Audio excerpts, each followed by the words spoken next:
turn it on for you. There you go. You should be good. Okay, Caitlin, Nicole, can you see my screen? Does recruiting and retention? And is it just, it's one big slide, right? Yeah. Okay, perfect. All right. So this is going to be very intimate. We get to talk about whatever we want today, since it's just us on the phone, so on the call. So just stop me anytime.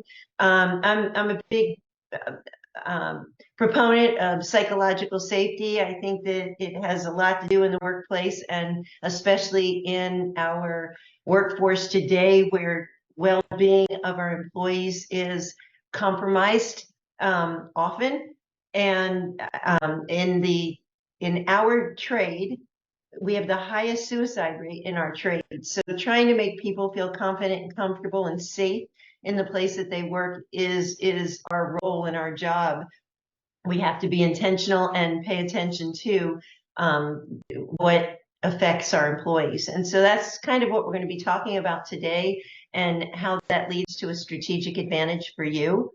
And the culture within an organization, it has more to do with the overall employee satisfaction than any other single factor. And that's really what it is, culture.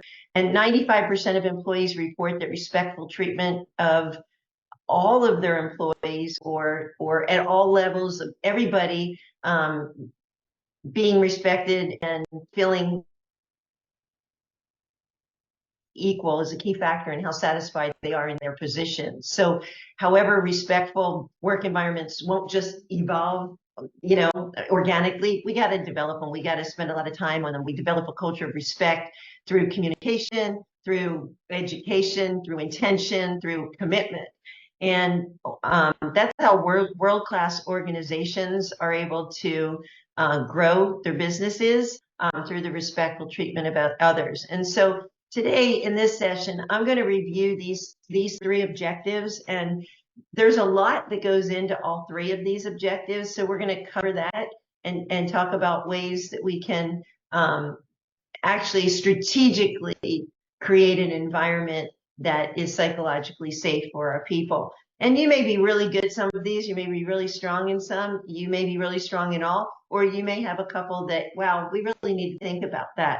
So, and that's what this is all about. This is trying to make people think about their processes and their policies and their culture, so that we can adapt to our ever-evolving landscape, work landscape.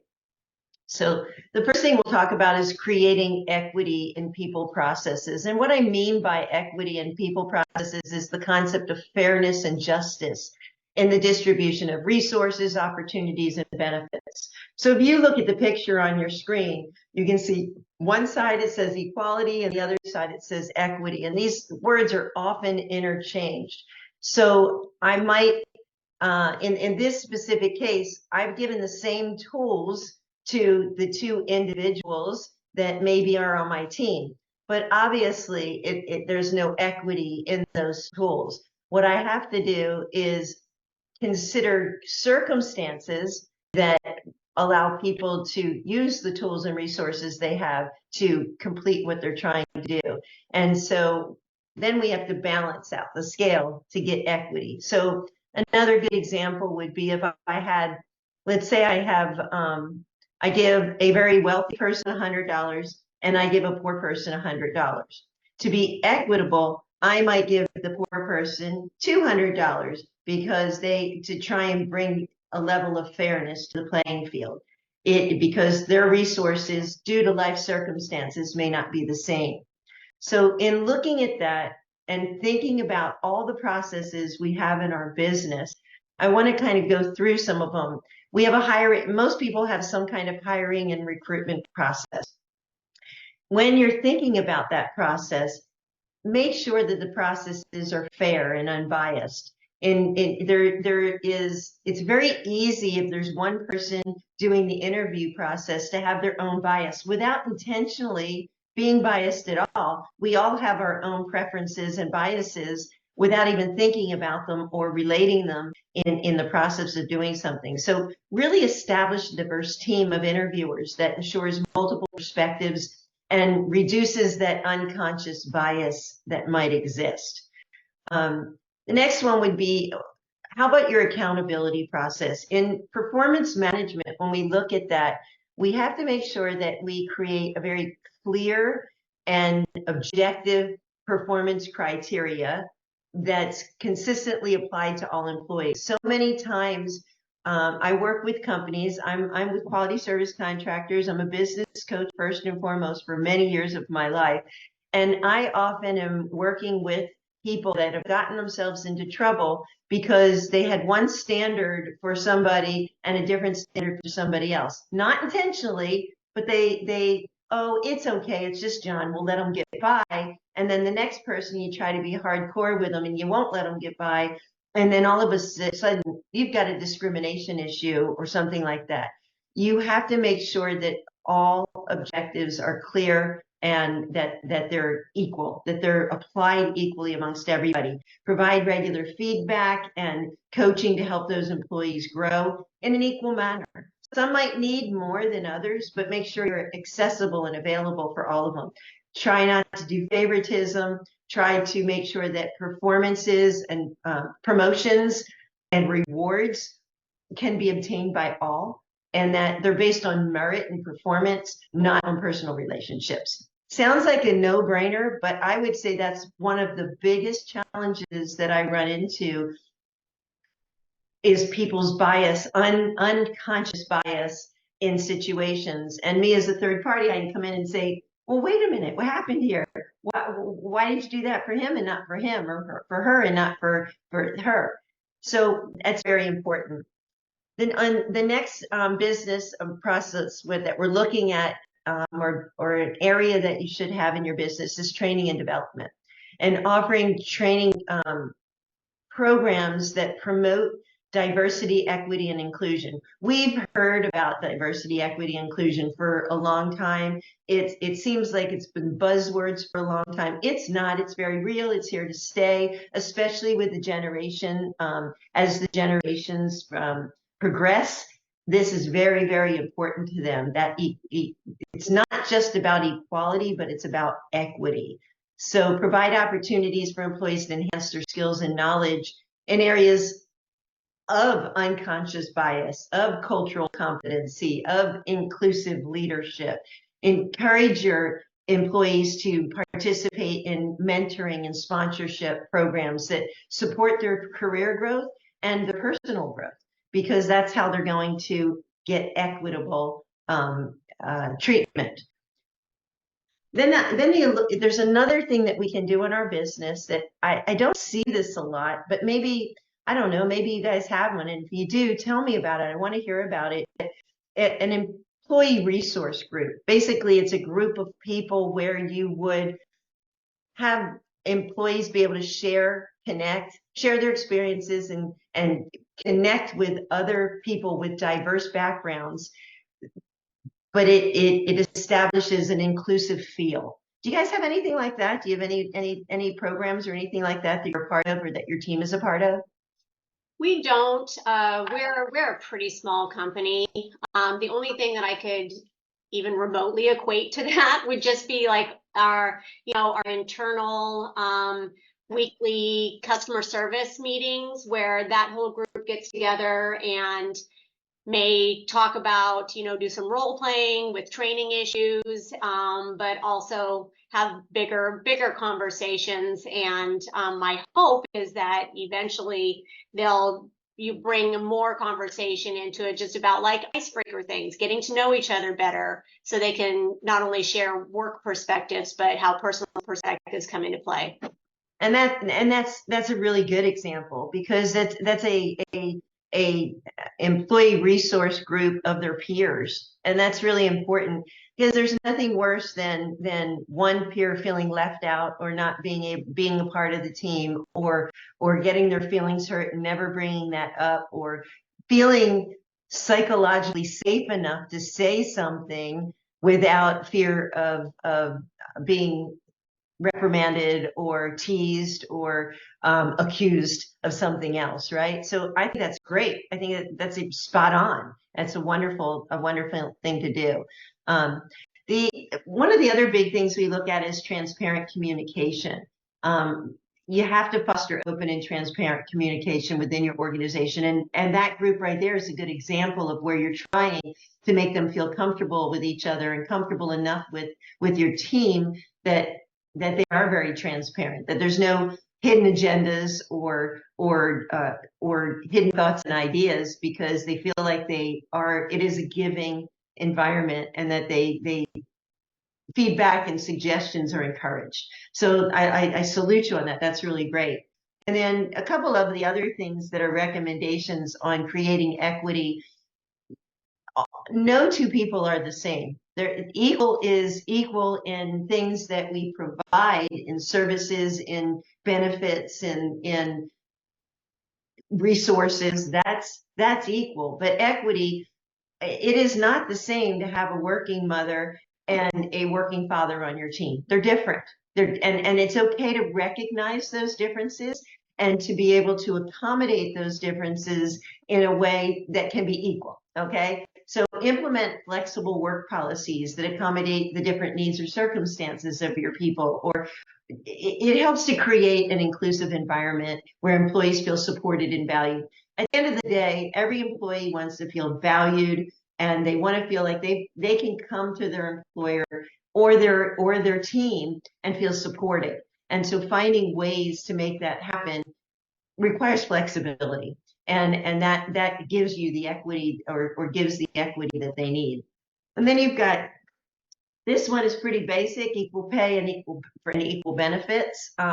All things are not equal when it comes to management and your just a standard employee position versus a management position, because even the law defines them differently.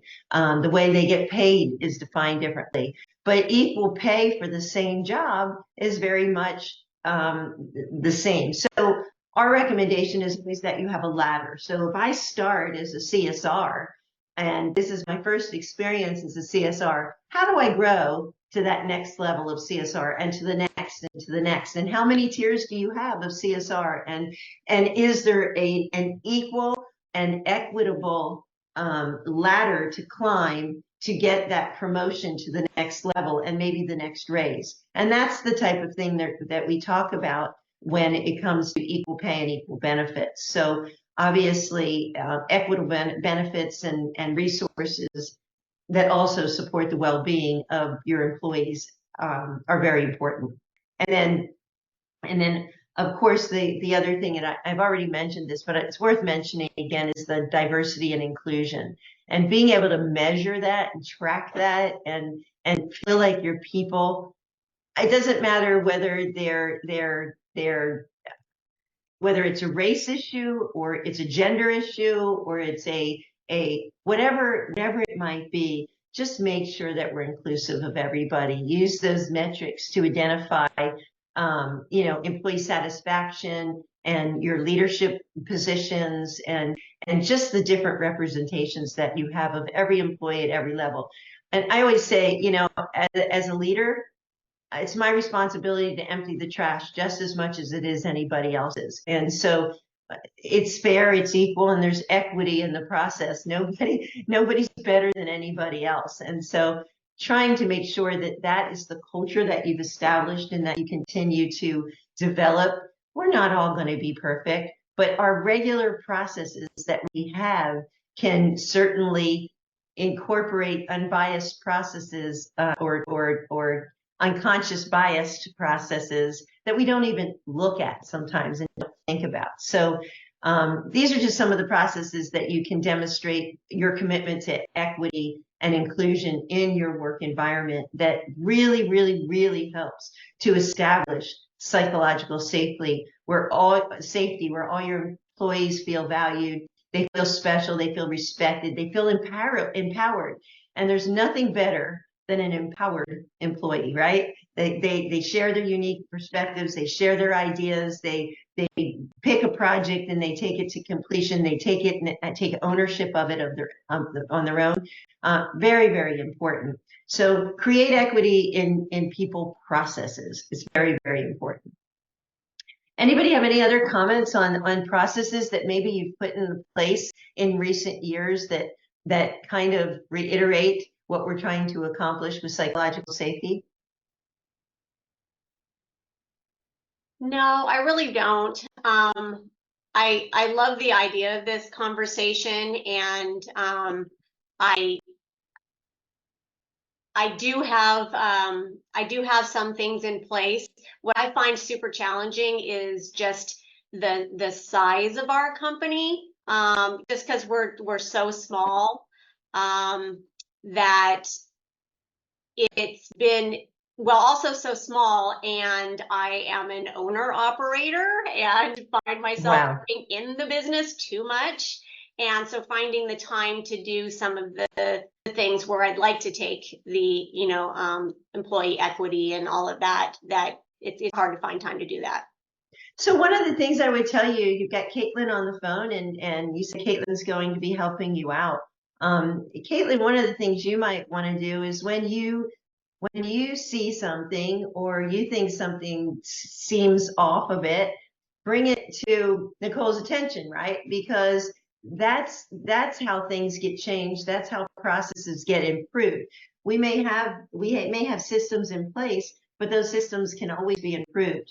And if something's not working, either the system is broken or the system just needs to be modified, right? So look when you're going through things, and maybe we're usually pretty good when it comes to the customer and our extended culture out to the customer is pretty much, let's take care of the customer. Anything that touches the culture has to be perfect, or anything that touches the customer has to be perfect. And then we come in and we forget to think about our internal customers. Whether we're big or small, it doesn't matter. People are people, and people want to be treated with respect, and they want to feel like they're contributing. And so we're going to talk about a few other things that make people feel embedded in the business. And what I mean by that is embeddedness refers to the degree that an employee deeply and truly is entrenched within the company. So the deeper I'm embedded in something, the less likely I am to leave or to not do a job well done, right? So there's three major factors that we talk about that contribute to an employee's embeddedness. And the three major things would be links to what they do, a fit, meaning their culture, and then their sacrifice. So if you think about the links, what things most link your employee to a company? You might be looking at things like friends. They make friends in the company, and you can be a boss and a friend, or be friendly, right? Friends.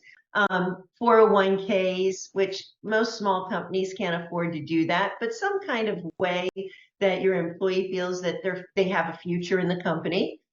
Key man insurance, profit sharing, a common vision, just a common vision. Here's where we're going. Have a vision on the wall and posted, this is where we're going.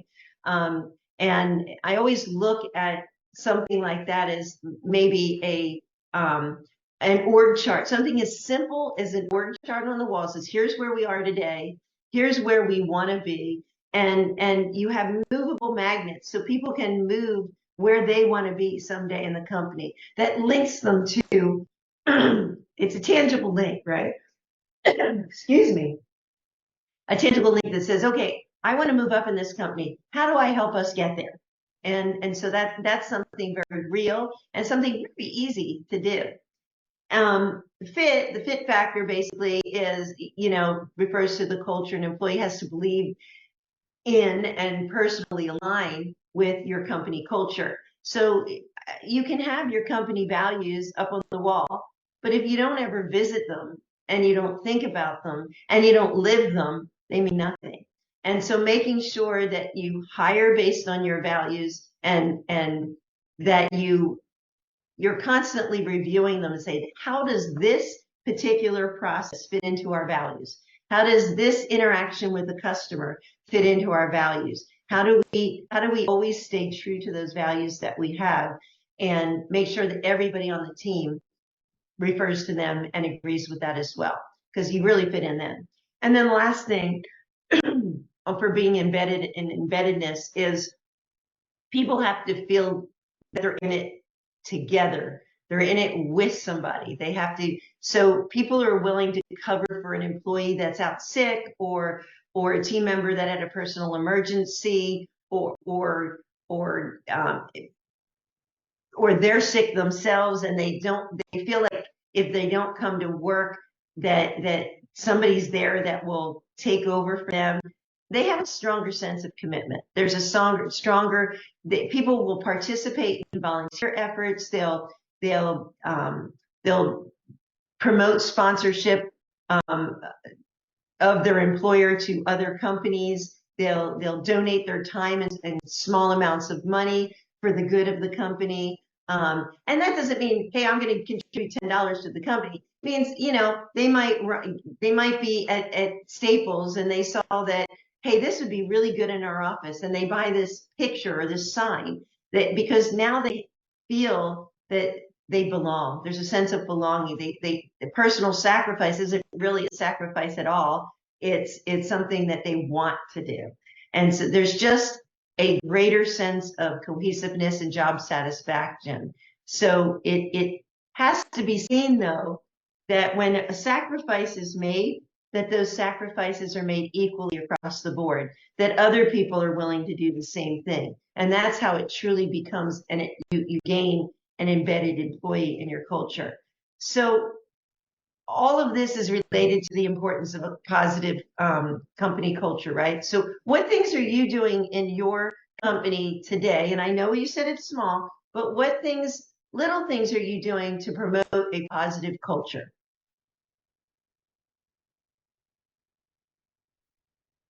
Our big thing, we have so most of our office staff are in an open office environment.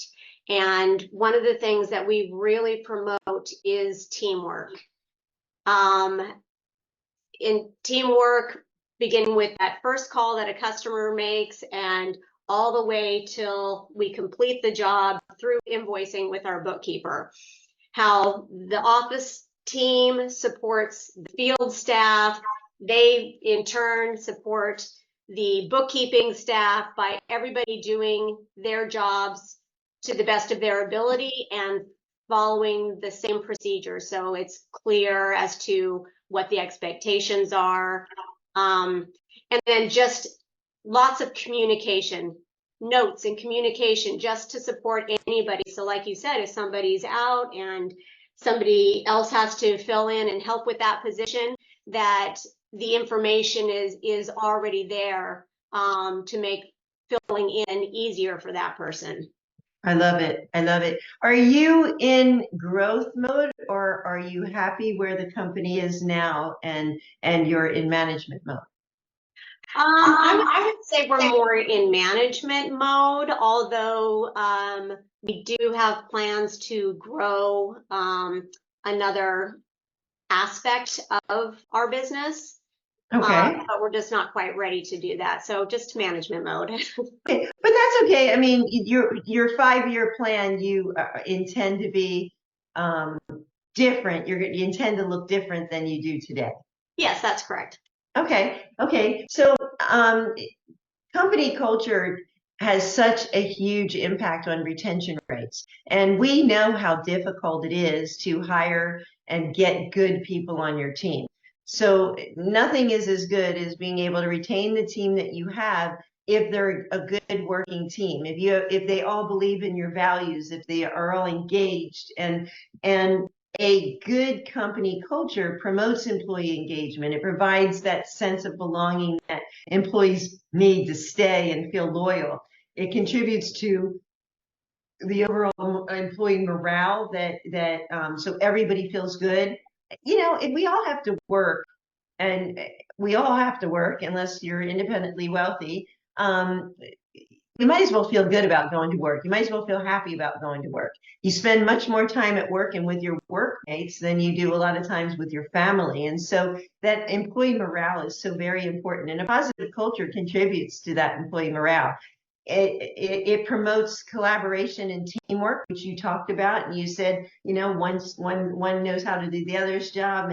and one can fill in for the other, and you're promoting that teamwork ideology, which is so very important because strong relationships between people are why people work for companies, right? People don't just work for the company, they work for each other.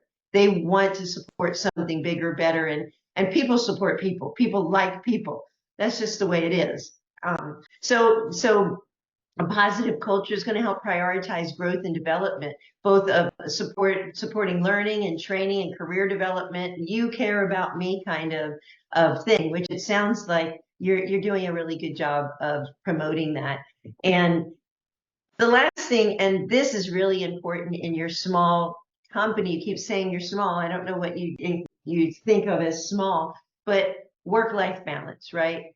Employees have to feel that their employer and their teammates respect their personal life. I always say that we work to live, we don't live to work.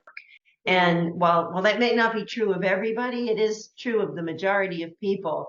And so having that flexibility to manage their work and personal commitments, they're more likely to be loyal. So, and a good example of that is, I have a 5-year-old granddaughter, and last Friday was grandparents' day at her school.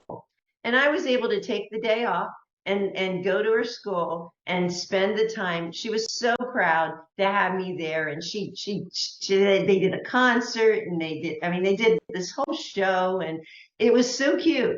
But it gave me an opportunity. My work was flexible enough that I could take that time and enjoy that and go back to work later in the day after that was done.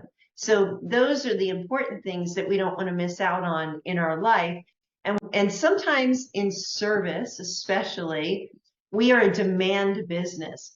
We have a whole lot of demands put on us, and we don't want to lose opportunity. But sometimes showing an employee that we're willing to be flexible and give up an opportunity so that they can have their life is a good thing, because then they work twice as hard the next time. Or they might commit to coming in on a Saturday, or they might, work that extra 4 hours that night to finish a job for a customer because they know they have company coming.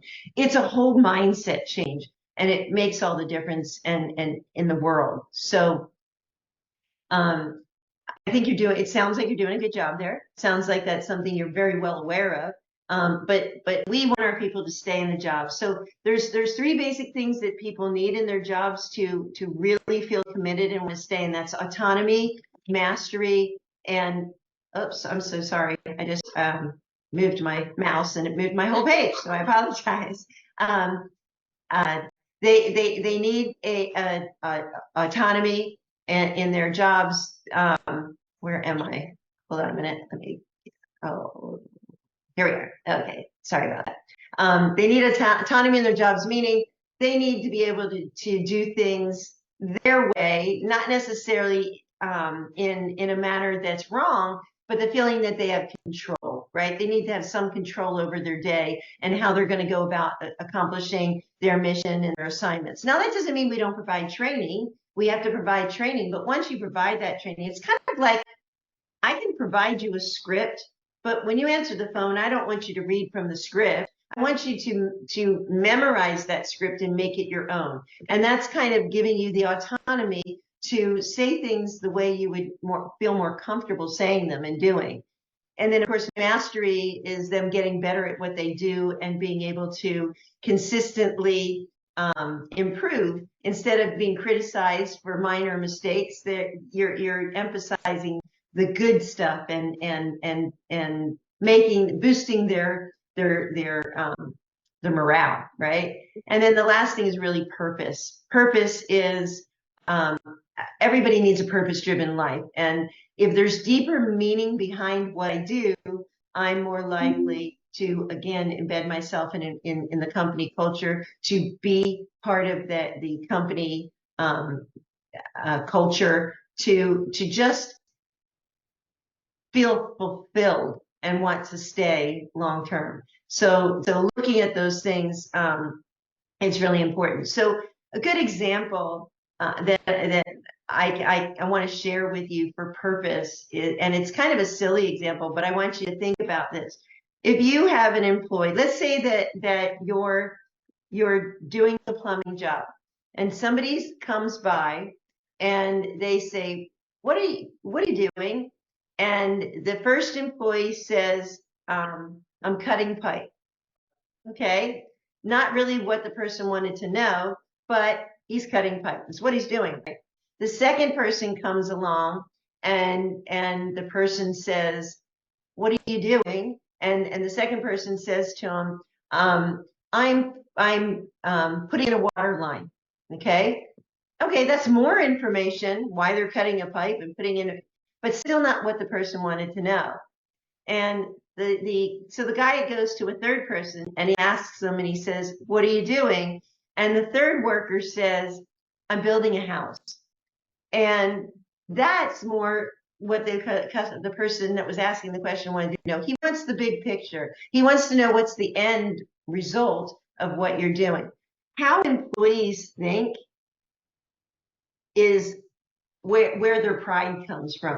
And so giving them a purpose, you're not just cutting pipe, you're building a house. You're not just putting in a water line, you're helping to build a house. You're helping to build a home for somebody who didn't have one. Giving them a sense of purpose is so much more, and it gives them better direction. Make sense? Yes, it does. Okay. Okay, and then the third objective that I wanted to cover today was build empathy and respect into everyday behavior. And there's so many different things that you can do to do this. But I'm just going to give you a few that, in my opinion, are really, really important to promote psychological safety. You have to incorporate empathy. You have to incorporate respect. You have to incorporate the following processes. And the first one would be active listening. Don't listen to respond, listen to hear, right? Make sure you're making eye contact. Make sure you're giving that full attention. Make sure you're avoiding interrupting your employees when they're trying to tell you something. Give them a chance and show genuine interest in their perspective, in their ideas, and in their concerns, and reflect back on what they've said so that they see that you're validating the fact that you heard what they said and in their experiences.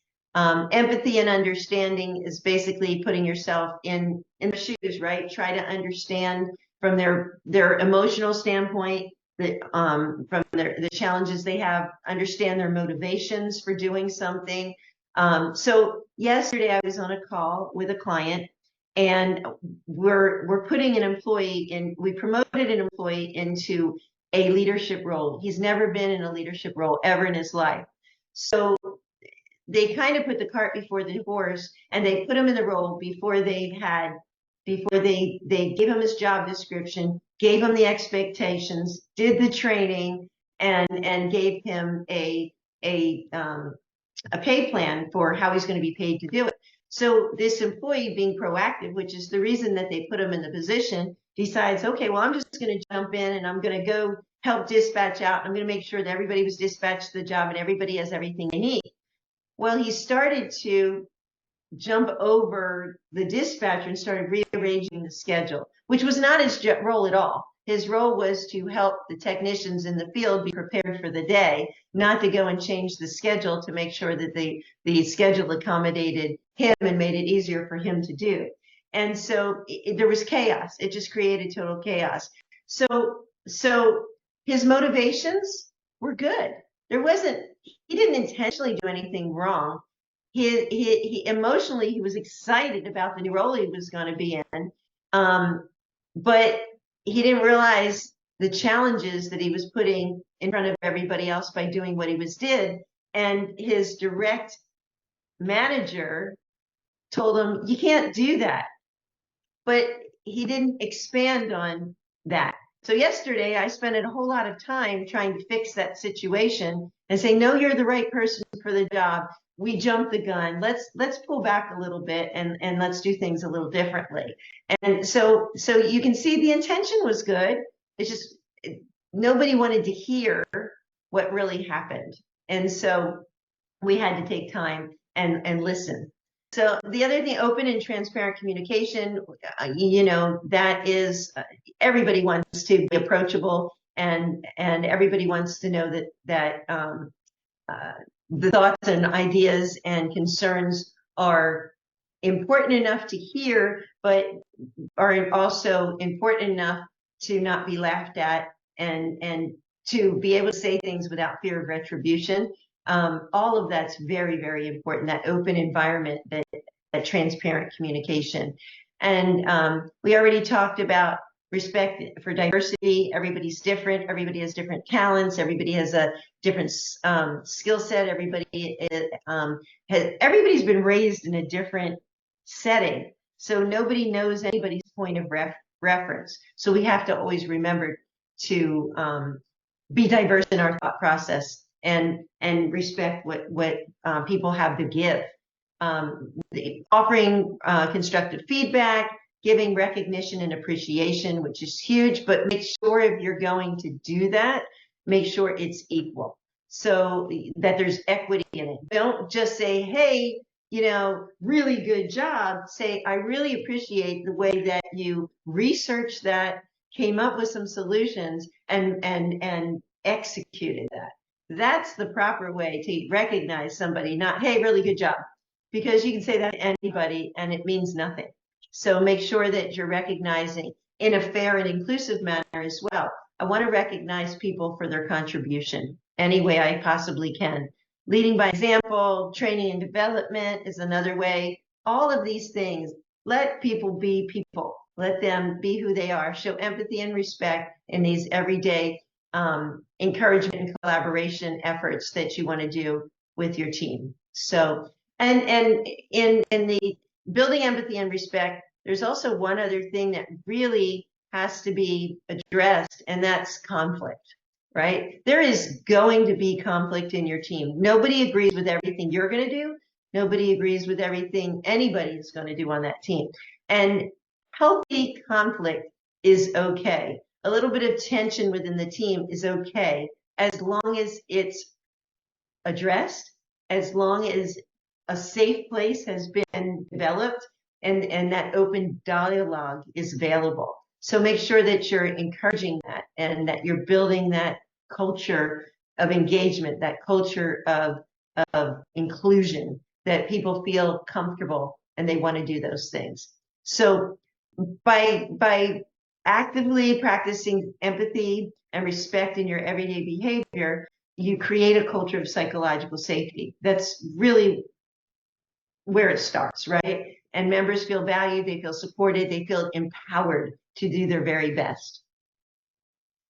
So any questions on any of that I kind of threw a lot of information out there. We have a limited amount of time, but I want to make sure that I include you.